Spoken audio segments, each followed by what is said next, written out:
નેતા અમિત ચાવડાના સરકાર પર આકરા પ્રહાર, એસઆઈઆરના નામે ખેડૂતોની જમીન છીનવવાનું બંધ કરો.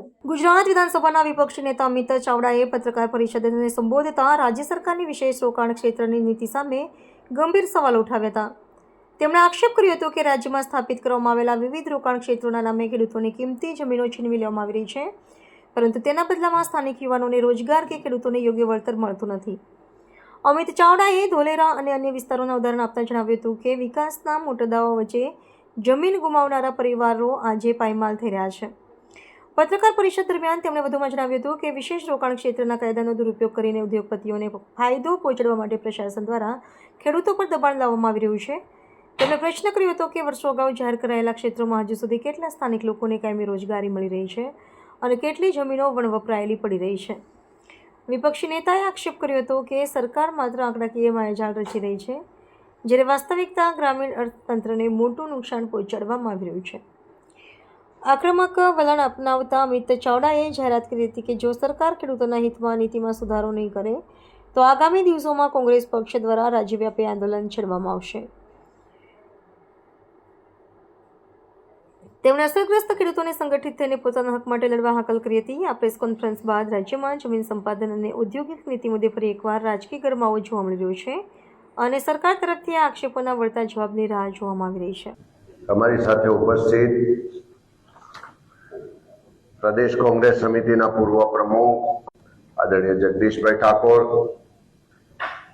રાજ્યસભાના પૂર્વ સભ્ય, સીઈસીના મેમ્બર અને વિદ્વાન ધારાશાસ્ત્રી આદરણીય એમીબેન યાજ્ઞિક, પ્રદેશ કોંગ્રેસ સમિતિના મુખ્ય પ્રવક્તા ડોક્ટર મનીષભાઈ દોશી, સાથી પ્રવક્તાશ્રીઓ ભાઈ પાર્થિવ રાજજીભાઈ, હેમાંગભાઈ, અમિતભાઈ, હિરેનભાઈ, ભાઈ નીરવભાઈ ખુશીને આપ સૌ પત્રકાર મિત્રોનું આ પ્રેસ વાર્તામાં હાર્દિક સ્વાગત કરીએ છીએ.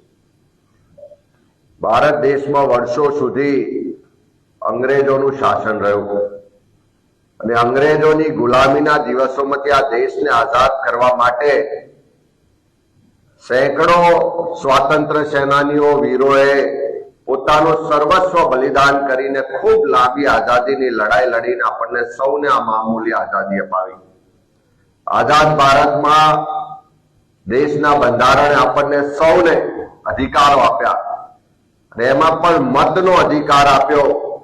એક વ્યક્તિ એક મત, અને આ દેશમાં જે પણ વ્યવસ્થાઓ છે, જે પણ વહીવટ છે, એમાં ભાગીદાર બનાવ્યા. અને આ મતનો અધિકાર એ મહામૂલો અધિકાર, કિંમતી મત, અને એ અધિકાર છીનવવાનો જો પ્રયાસ થાય તો કોઈ પણ સંજોગોમાં એને સાંખી ના લેવાય. અને એટલા જ માટે દેશના વિપક્ષના નેતા જનનાયક રાહુલ ગાંધીજીએ આખા દેશના લોકોના મનમાં જે ચિંતા હતી, જે ભય હતો કે અમારો અધિકાર છીનવાઈ જાય છે, આ મતના અધિકારનો દુરુપયોગ થાય છે, અને એ માટેનું જે ઓર્ગેનાઇઝ વેમાં એટલે કે જે નેક્સસ ચાલતું હતું, એ વોટ ચોરીના નેક્સસને રાહુલ ગાંધીજીએ પહેલી વખત ઓગસ્ટ 2025માં ખુલ્લું પાડ્યું. ત્યારબાદ તમે બધા જાણો છો કે ગુજરાતમાં પણ પ્રદેશ કોંગ્રેસ સમિતિના માધ્યમથી જે એક નવસારી લોકસભા બેઠકને સેમ્પલ તરીકે લઈ અને લોકસભા બેઠક અંતર્ગત મતદાર યાદીની ચકાસણી કરી અને એ વખતે ઓગસ્ટ મહિનામાં 30 તારીખે પ્રેસ કોન્ફરન્સ કરીને અમે કીધું હતું કે એક લોકસભા વિસ્તારના મતદાર યાદીની ચકાસણીથી લાગે છે કે ગુજરાતમાં જે અત્યારે મતદારોની મતદાર યાદી છે એમાં 12% જેટલા બોગસ ભૂતિયા કાં તો ડુપ્લિકેટ મતદારો છે.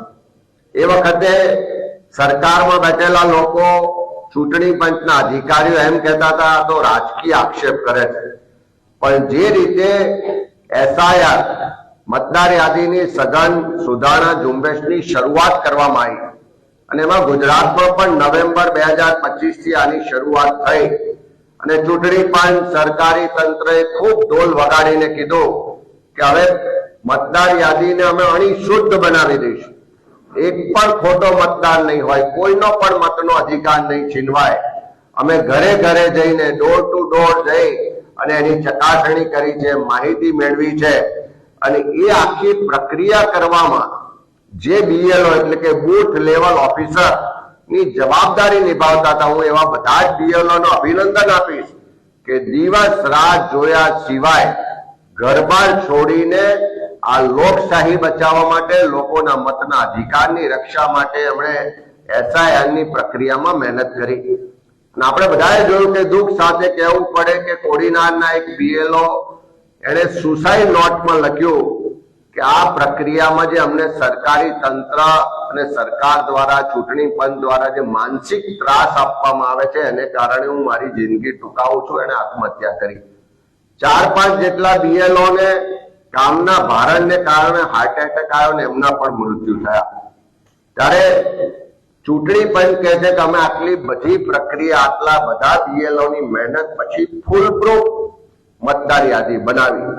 અને SIR ની પ્રક્રિયા પછી જે ડ્રાફ્ટ મતદાર યાદી જે 19મી ડિસેમ્બર 2025 જાહેર કરવામાં આવી, અને એ વખતે પ્રાવધાન છે કે આ ડ્રાફ્ટ મતદાર યાદી સામે કોઈને પણ કઈ વાંધો વિરોધ હોય, કોઈ પણ નામ સામે વાંધો હોય તો એના માટે ફોર્મ નંબર 7 ભરી શકે છે.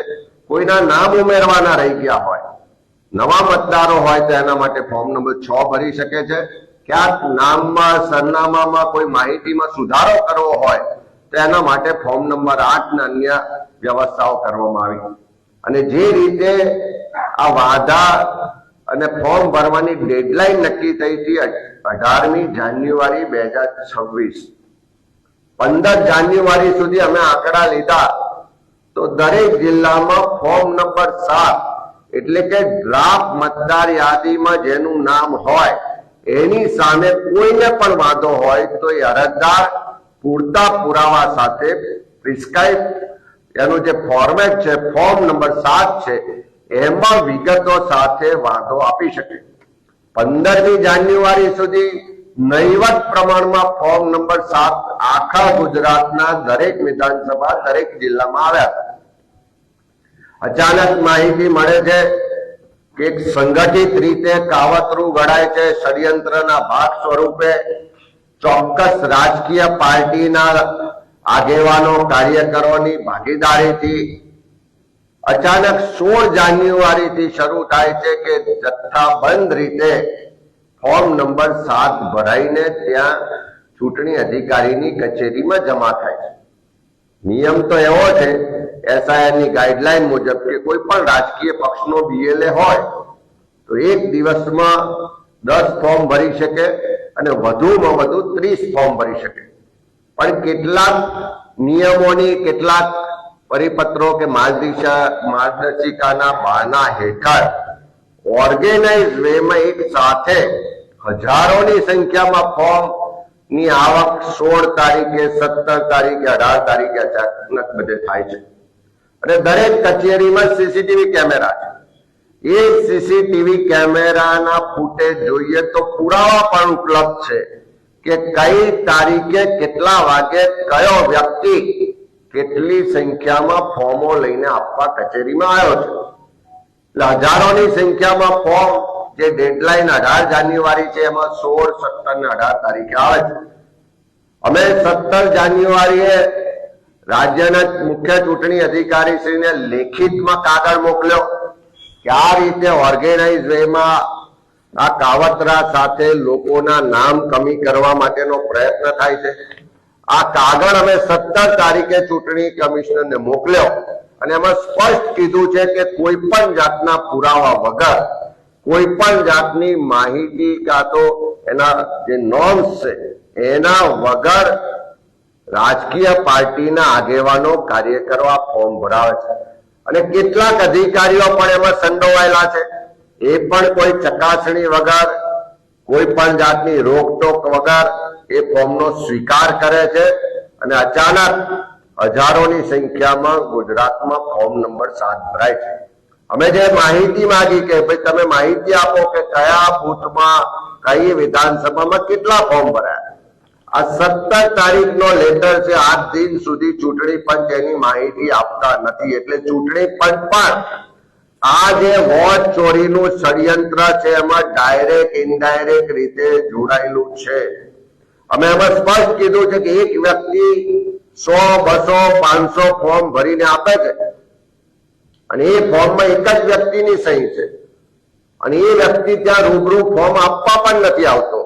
એના બદલે ભારતીય જનતા પાર્ટીના આગેવાનો, હોદ્દેદારો ફોર્મ ભરવા આવે છે અને એના જ માટે ફરીથી 18 તારીખે અમારા રાજકીય આગેવાનો, ધારાસભ્યશ્રીઓ, લીગલ ટીમના, અમારા લીગલ સેલના આગેવાનો રાજ્ય ચૂંટણી પંચને ફરી મળે છે.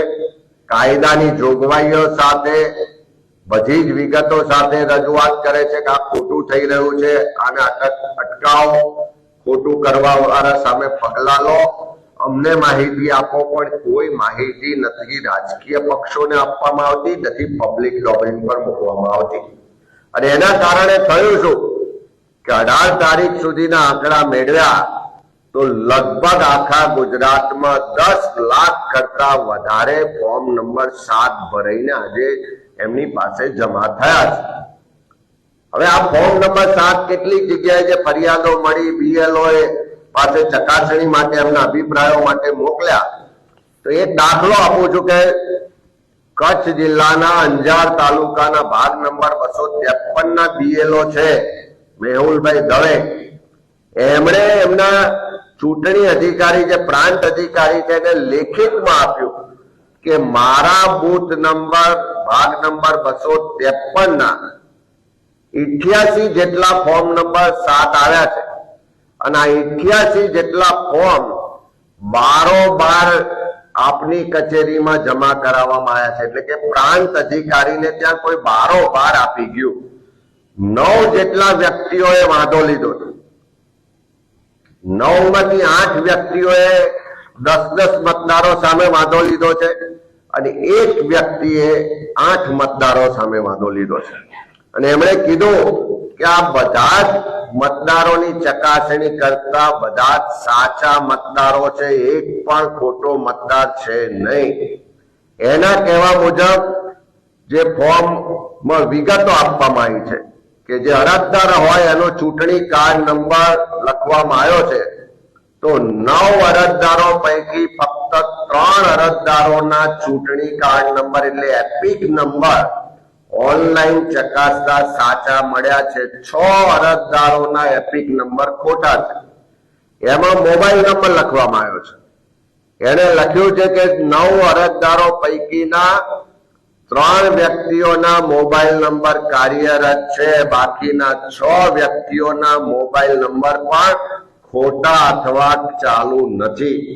આ વિગતો સાથે એને કીધું છે કે અમે BLOએ ખૂબ મહેનત કરી છે, ઘેર ઘેર જઈને ચકાસણી કરી છે, રાત દિવસ મહેનત કરી છે અને કોઈ ષડયંત્રના ભાગ રૂપે આવી રીતે 7 નંબરના ફોર્મ ભરી અને લોકશાહીમાં જે જનતાને મતનો અધિકાર મળ્યો છે એને છીનવવાનો પ્રયત્ન થઈ રહ્યો છે. અને ખાસ કરીને એમણે એ પણ લખ્યું છે કે લોક પ્રતિનિધિત્વ ધારાની જોગવાઈ મુજબ કોઈ અધિકારી, કર્મચારી આ પ્રક્રિયામાં ખોટું કરે તો એની સામે પણ કાર્યવાહીની જોગવાઈ છે, ખોટી માહિતી આપે. અને આ ફોર્મ નંબર જે 7 ભરાયું છે એમાં નીચે એકરારનામું છે. એમાં સ્પષ્ટ લખ્યું છે કે આ જે એકરારનામું જો ખોટું કરીએ તો લોક પ્રતિનિધિત્વ અધિનિયમ 1950 ની કલમ 31 મુજબ 1 વર્ષ સુધીની સજા અથવા દંડની જોગવાઈ છે. એટલે એનો સ્પષ્ટ મતલબ છે કે જો તમે ખોટો વાંધો, ખોટી માહિતી આપો કે ખોટો એકરાર કરો તો તમારી સામે FIR થાય. 1 વર્ષ સુધીની સજા અથવા દંડની જોગવાઈ છે. અને એ કરવી જોઈએ એવી માગણી એક પ્રમાણિત BLO, જેણે પ્રમાણિકતાથી કામ કર્યું છે ને લોકશાહીમાં માને છે એવા વ્યક્તિએ લેખિત ચૂંટણી અધિકારીને મોકલી છે. અમે પણ કેટલાક ફોર્મોની ચકાસણી કરી અને મારી પાસે અહીંયા પુરાવા છે, ફોર્મની નકલો છે. આ એક ફોર્મ છે જુનાગઢ શહેરનું, બીજું ફોર્મ છે મારી પાસે આ અમદાવાદ જિલ્લાના 6 ફોર્મ છે, મારી પાસે કચ્છ જિલ્લાનું પણ ફોર્મ છે. આ જુદા જુદા અલગ અલગ જિલ્લાના ફોર્મ છે, આણંદ જિલ્લાનું પણ ફોર્મ છે. આ બધા જ ફોર્મમાં એક કોમન વાત જે જોવા મળે છે કે અહીંયા જે મતદાર સામે વાંધો લેવાનો છે એ મતદારની વિગતો લખવાની હોય છે. આ બધા જ જિલ્લાના ફોર્મમાં આ મતદાનની વિગતો કોમ્પ્યુટરાઇઝ સોફ્ટવેરથી કે પ્રોગ્રામથી પ્રિન્ટ કરવામાં આવી છે. તમે સમજી શકો છો કે જુદા જુદા લોકો વાંધો લે છે, જુદી જુદી વિધાનસભા છે, જુદા જુદા બૂથ છે, જુદા જુદા જિલ્લા છે, પણ બધા જ માં આ જે કોલમ છે મતદારના માહિતી વાળું એ એક સમાન રીતે કોમ્પ્યુટર થી પ્રિન્ટ કરવામાં આવ્યું છે. ઉપર જે અરજદારની માહિતી છે એ હાથથી લખવામાં આવી છે. અરજદારની માહિતીમાં કેટલી જગ્યાએ એપિક નંબર નથી, કેટલી જગ્યાએ મોબાઈલ નંબર નથી. મારા આણંદ જિલ્લાની જ વાત કરું તો અમે ચકાસણી કરી તો મોબાઈલ નંબર બિહારથી વ્યક્તિ કોઈ બોલે છે. ત્યાં આણંદ જિલ્લામાં ખંભાતમાં જોયું એક વાંધો લેનાર જે વ્યક્તિ છે એનો સંપર્ક કરવાનો પ્રયત્ન કર્યો તો છેલ્લા 30 વર્ષથી વિદેશમાં રહે છે.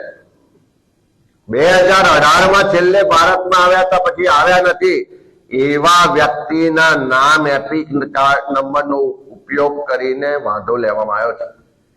જૂનાગઢમાં ચૂંટાયેલો કોર્પોરેટર છે એની સામે વાંધો લીધો છે કે આ વ્યક્તિ આ બૂથમાં રહેતા વોર્ડમાં રહેતો નથી.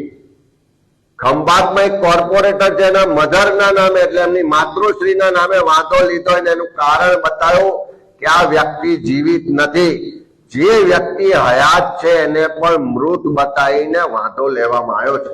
આવા તો સેંકડો પુરાવા છે કે આ જે ફોર્મ નંબર 7 ભરવામાં આવ્યા છે બિલકુલ ખોટી રીતે ખોટી માહિતીના આધારે ભરવામાં આવ્યા છે. અને એના જ કારણે અમારા દરેક જિલ્લાના આગેવાનો ચૂંટણી અધિકારીઓ પાસે ગયા ને દર વખત માહિતી માંગી કે ભાઈ આની માહિતી આપો, પણ હજુ પણ ચૂંટણી પંચ એ માહિતી છુપાવી રહ્યું છે. ચૂંટણી પંચ આ ખોટું કરવા વાળાને મદદ કરતું હોય એવું સ્પષ્ટ રીતે દેખાઈ રહ્યું છે. અને ખાસ કરીને અમદાવાદમાં બાપુનગર ને બધાની માહિતી છે, જે અરજદારોના નામ આપ્યા છે એના નંબર પર પૂછવામાં આવ્યું તો કેટલાય અરજદારો એમ કીધું કે અમે આમાં જાણતા નથી, અમે કોઈ આમાં વાંધો લીધો નથી, અમે કોઈ આવી સિગ્નેચર પણ કરી નથી. એટલે આખું એક મોટું ષડયંત્ર ચાલે છે, એક આખું નેક્સસ ઉભું થયું અને જેણે આખા ગુજરાતમાં ફોર્મ ભરાવ્યા. અમે ચૂંટણી પંચ પાસે 18 તારીખે 17 તારીખે લેખિત રીતે માંગ્યું છે. આજે ફરી તમારા માધ્યમથી ઇલેક્શન કમિશન ઓફ ઇન્ડિયાને કહેવા માંગીએ છીએ કે આ લોકશાહીમાં મતનો અધિકાર એક એક નાગરિક માટે ખૂબ અગત્યનો છે અને એનો મતનો અધિકાર છીનવાઈ ના જાય. ખોટા લોકો આવા ફોર્મ ભરીને કોઈના નામ કમી ના કરાવી જાય, કોઈ રાજકીય પાર્ટીને એના એજન્ડા મુજબ કામ ના થાય એટલા માટે તાત્કાલિક આખા ગુજરાતમાં દરેક બૂથમાં દરેક વિધાનસભા વાર જેટલા પણ ફોર્મ નંબર 7 અને ફોર્મ નંબર 6 આવ્યા છે એની માહિતી રાજકીય પાર્ટીઓને પણ આપો, પબ્લિક ડોમેન પર પણ મૂકો, જેથી કરીને મતદાર જાણી શકે કે મારી સામે આવો વાંધો લેવામાં આવ્યો છે અને આ વ્યક્તિએ વાંધો લીધો છે. સાથે સાથે કાયદાની જોગવાઈ મુજબ ફોર્મ નંબર 7માં જે માહિતી ખોટી આપી છે, પુરાવા વગર વાંધો લીધો છે, ખોટો એકરાર કર્યું છે, એની તપાસ કરીને એવા લોકો સામે કાર્યવાહી કરો. અને ખાસ કરીને અહીંયા નોંધવામાં આવ્યું છે કે કોઈ બારોબાર કચેરીઓમાં ફોર્મ આપી ગયા. સીસીટીવી ફૂટેજ બધી જગ્યાએ ઉપલબ્ધ છે. તમે પબ્લિક ડોમેન પર જાહેર કરો કે કઈ તારીખે કયા વ્યક્તિ દ્વારા ફોર્મ આપવામાં આવ્યા છે અને એના ફૂટેજ પણ અમે માંગ્યા છે, અમને ઉપલબ્ધ કરાવો. આખી આ પ્રક્રિયા થવાથી થવાનું શું કે 10 લાખ કરતા વધારે મતદારોને ફોર્મ 7ના વાંધા આવવાને કારણે હવે ઈસીઆઈ એમ કે છે કે અમે નોટિસ આપીને ચકાસણી કરવાના. અમારી સ્પષ્ટ માંગણી છે કે આ ખોટા વાંધાઓ છે, તમારે ચકાસણી કરવી જ છે તો પહેલી નોટિસ કાયદાની જોગવાઈ મુજબ આપવી જોઈએ જે તે ફોર્મ નંબર 7ના અરજદારને એ અરજદારને નોટિસ આપીને હાજર કરો. એની પાસે એની જવાબદારી છે પુરાવા આપવાની, વાંધો પ્રૂફ કરવાની. તો એની પાસેથી પુરાવા મેળવો. જો પુરાવા હોય, જો પૂરતા કાગળો હોય તો ચોક્કસ તમે બીજી નોટિસ BLO ને આપો તપાસ કરવા માટે, ત્રીજી નોટિસ જે તે મતદારને આપો, અને ખોટો મતદાર હોય તો ડિલીટ કરો, રદ કરો, અમને કોઈ વાંધો નથી. પણ જો પુરાવા ના આપી શકે તો એ અરજદારની નોટિસ ત્યાં જ રદ થવાને પાત્ર છે. એટલે લોકોના સમય, શક્તિ, નાણાંનો વ્યય ના થાય એટલા માટે અરજદારને નોટિસ આપીને પહેલી કાર્યવાહી કરો. બીજા નંબરે, અરજદાર જો પુરાવા ના આપી શકે, એ વાંધો સાબિત ના કરી શકે, તો કાયદાની જોગવાઈ મુજબ એની સામે તાત્કાલિક જે તે ચૂંટણી અધિકારીએ FIR નોંધવી જોઈએ, એની સામે કાર્યવાહી કરવી જોઈએ, જેથી કરીને ભવિષ્યમાં કોઈ આવો ષડયંત્ર કરવાની હિંમત ના કરે ને કાયદાનું સન્માન જળવાય. ત્યારે અમે આપના માધ્યમથી ખાસ ગુજરાતના મતદારોને પણ કહેવા માંગીએ છીએ કે બંધારણે તમને મતનો અધિકાર આપ્યો છે, અને રાષ્ટ્રના નિર્માણમાં, રાષ્ટ્રના વહીવટમાં તમારા મતના અધિકારને કારણે તમારું અંદર ભાગીદારી થાય છે. તમારો અધિકાર તો છીનવાઈ નથી જતો ને. આ ગુજરાતમાં જે વોટ ચોરો છે, જે ભાજપના નેતાઓ છે, એ તમારા વોટના અધિકારને છીનવાનો પ્રયત્ન કરી રહ્યા છે. ત્યારે મારી બધા જ ગુજરાતના જાગૃત નાગરિકો, મતદારોને વિનંતી છે કે તમારો મતનો અધિકાર છીનવાઈ ના જાય, તમારા મતની ચોરી ના કરી જાય, એટલા માટે તાત્કાલિક 30મી તારીખ છેલ્લી છે, ત્યાં સુધી તમારા નજીકના મતદાન મથકે, ત્યાંની ચૂંટણી અધિકારીની કચેરીએ જઈ મતદાર યાદી જોજો. તમારો મત પણ કોઈ ચોરી ના જાય, તમારી સામે પણ કોઈ ખોટો વાંધો લઈ અને મતદાર યાદીમાંથી તમારું નામ કમી ના કરાવે, એની ધ્યાન રાખે એવી ખાસ વિનંતી છે. ચૂંટણી પંચ પાસે અપેક્ષા રાખીએ છીએ કે તુરંત કાર્યવાહી કરે, કાયદાકીય પગલા ભરે. અમે માહિતી માંગી છે આપે, અને ગુજરાતના લોકોને પ્રેસ કોન્ફરન્સના માધ્યમથી આશ્વસ્ત કરે કે કોઈ પણ મતદારનો મતનો અધિકાર નહીં છીનવાય.